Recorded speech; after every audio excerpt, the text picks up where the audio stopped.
since we found out na kung paano hanapin itong side C, now we try to find out, sabihin natin side A, no? So, paano natin gagawin yun is C squared minus B squared equals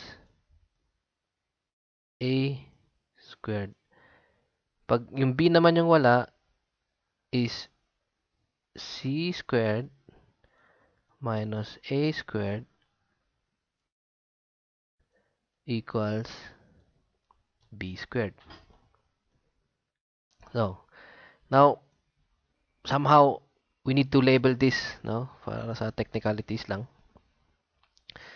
So, we make we take this triangle here. Copy in.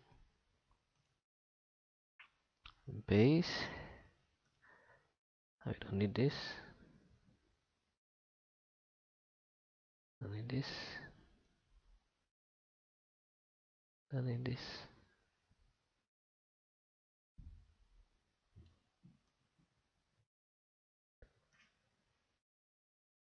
No.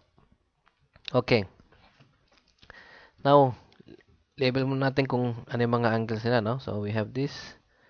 We have this angle. We have 3 angles nandito. Ito, mas maliit ito.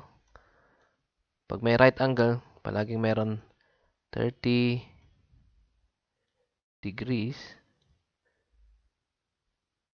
60 degrees,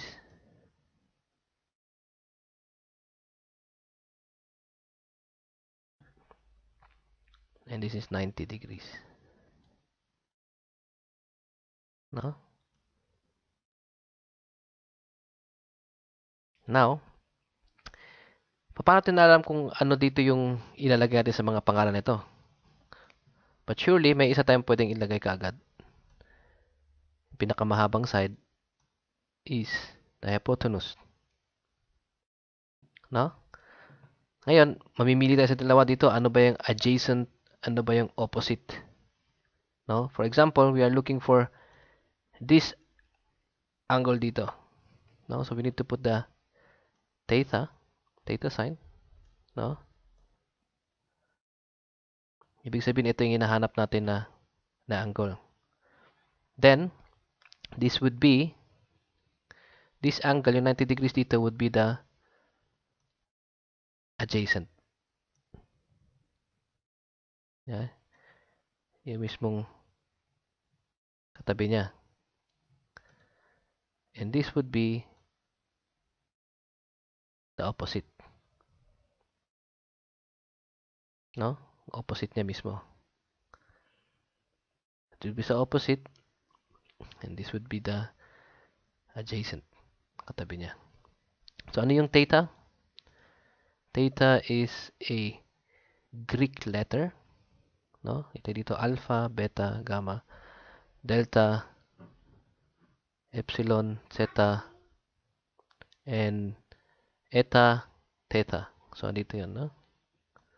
So, kung anong hinahanap na angle, lalagyan ng theta. Pag makita nyo na may theta na sign, this is the angle which is to be found, no? Ito yung hinahanap na angle kung saan to naka-assign itong theta nito.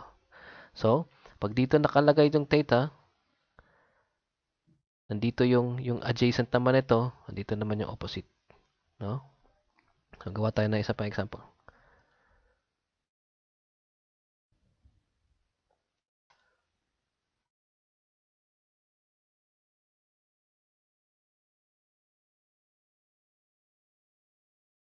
So, pag ito yung hinahanap,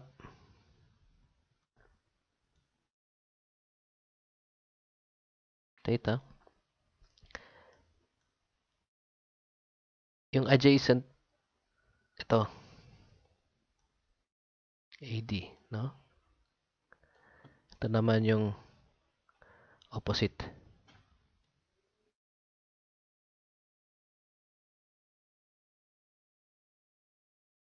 No? And that was it. You finally labeled the sides, no, para sa in the future, for the future use of this in the function.